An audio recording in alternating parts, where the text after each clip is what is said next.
India has a long-term plan to build up the semiconductor business in your country. Why and what are you thinking? Three things. First is electronics manufacturing, which was practically negligible 10 years back, is today a significantly large industry. $87 billion. This iPhone 14 that you see is made in India.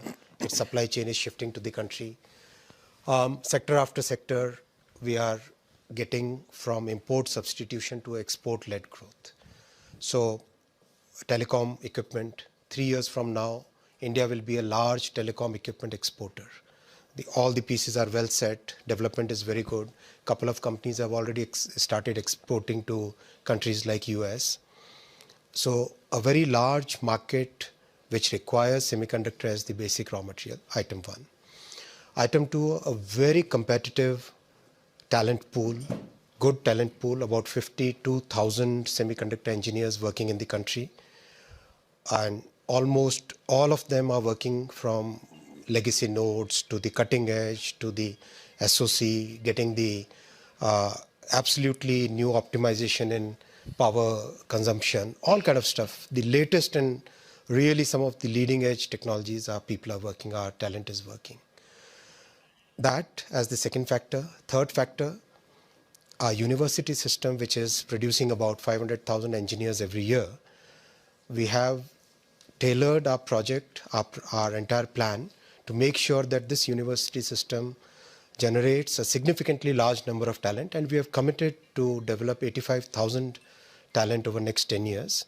And within the 1 year of our announcement of our policy, we announced the policy on 1st January of 2022. By now, we have already tied up with 60 universities. We have changed the course curriculum.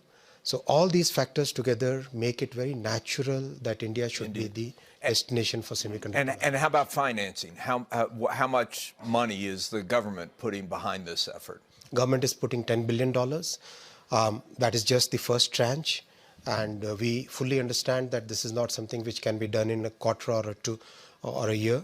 This is a long haul. This will require a lot of persistence. This will require lots and lots of effort. And I thank friends like Pat who are guiding us in this journey.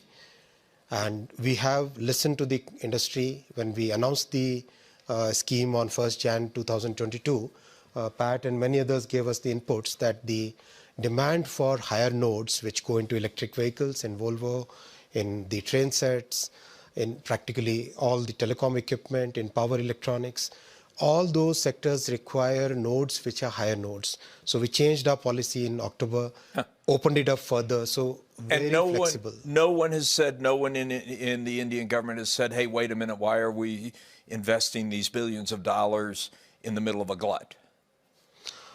As Pat very clearly said, this kind of ups and downs have been seen in this industry for quite some time. As Volvo, 4,000 semiconductors in a truck, in an EV.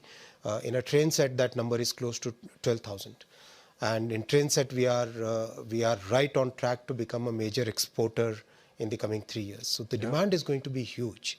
You're not worried about that. You have no doubt about absolutely the demand. Add one more point here. It took 60 years for the semiconductor industry to grow to $550, $600 billion. It's going to be $1 trillion in next 6 years. So that's the kind of growth which is happening in this industry. It's going to double in 6 years. Yeah. By the end of 2030, 1 trillion we cross is the expectation of most analysts at this point. So there's enough for everybody. Are you confident? Well, Netherlands is small. Well, we do need a lot of chips. So another piece would be green manufacturing. Semiconductor manufacturing will become will also be affected by the green discourse we have everywhere.